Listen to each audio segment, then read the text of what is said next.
Invest 99W, panibagong banta sa bansa. Patuloy na lumalakas at nabubuo sa dagat Pasipiko. Alamin ang direksyon at posibleng epekto nito sa ating bansa. Magandang araw Pilipinas, ito ang Pilipinas Weather ngayon. Narito na ating update sa panahon. Kung bago ka lang sa ating channel, please like, share, and subscribe para lagi kang updated sa panahon. Salamat sa iyong suporta.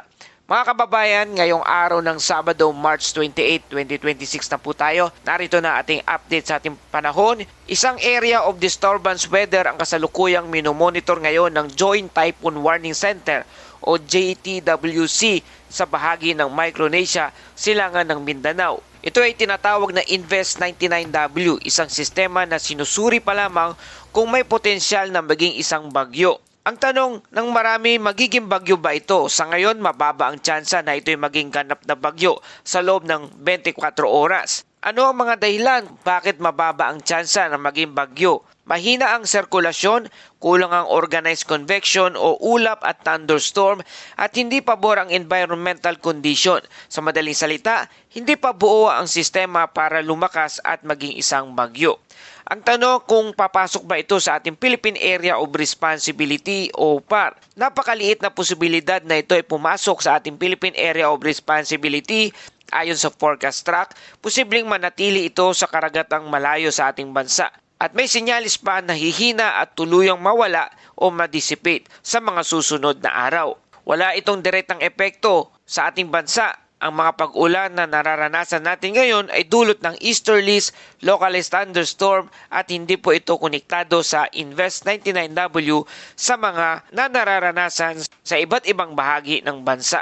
Sa kasalukuyan, mainit sa umaga hanggang sa tanghali, maulap naman sa bandang hapon. May biglaang ulan at thunderstorm sa hapon hanggang sa gabi. Mga posibleng maapektuhan na lugar ay ang Metro Manila, Luzon areas, Visayas at Mindanao. At posibleng epekto nito ay flash flood at landslide lalo na sa mga bulubunduking lugar. Mga kababayan, noong mga nakarang taon, marami ng invest system ang hindi naging bagyo. Tuluyang nawala sa dagat. Halimbawa, maraming invest sa Western Pacific ang nawala dahil sa dry air at nahihirapan mag-develop dahil sa wind shear naman.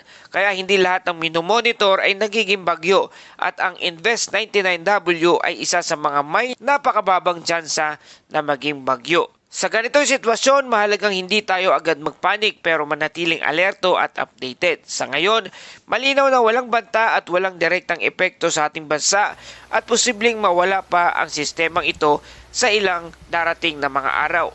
Ang panahon ay pabago-bago kaya patuloy tayong mag-monitor.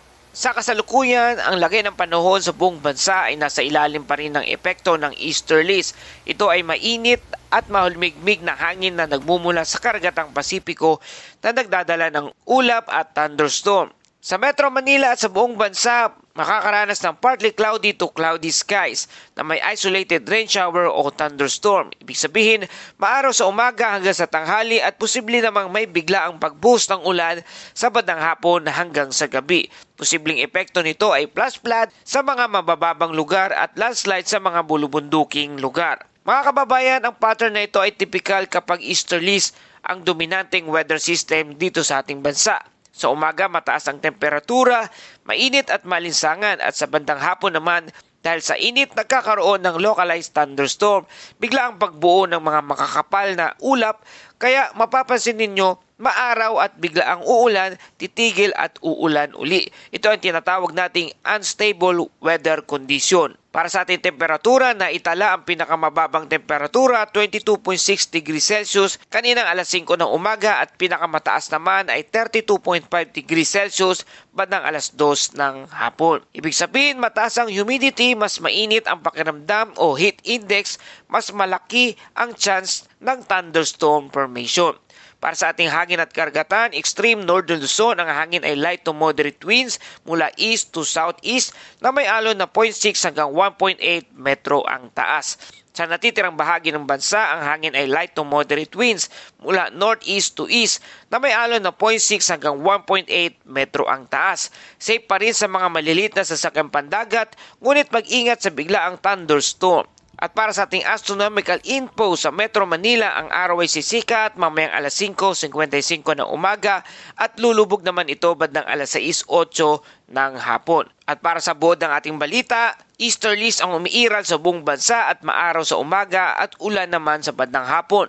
Walang bagyong direktang nakakaapekto at posible ang flash flood at landslide na mararanasan sa ilang mga lugar at normal ngunit pabago-bago naman ang panahon. Sa ating Bible verse of the day mula sa Ecclesiastes chapter 3 verse 1, there is a time for everything and a season for every activity under the heavens. Mga kababayan, tulad ng panahon na may kanya-kanyang oras, may araw at ulan, ganun din ang ating buhay. May mga pagsubok at may pagpapala sa bawat panahon. Tandaan natin na may layunin ang Diyos sa lahat ng nangyayari sa mundo. At yan po ang ating update sa panahon. Kung nagustuhan niyo ang balitang ito, please like, share, and subscribe para lagi kayong updated sa panahon. Salamat sa iyong patuloy na pagtutok at pagtangkilik dito sa ating channel. Ito ang Pilipinas Weather ngayon na lagi nagpapaalala, magyanda, magiligtas, mag-alerto, ingat tayong lahat.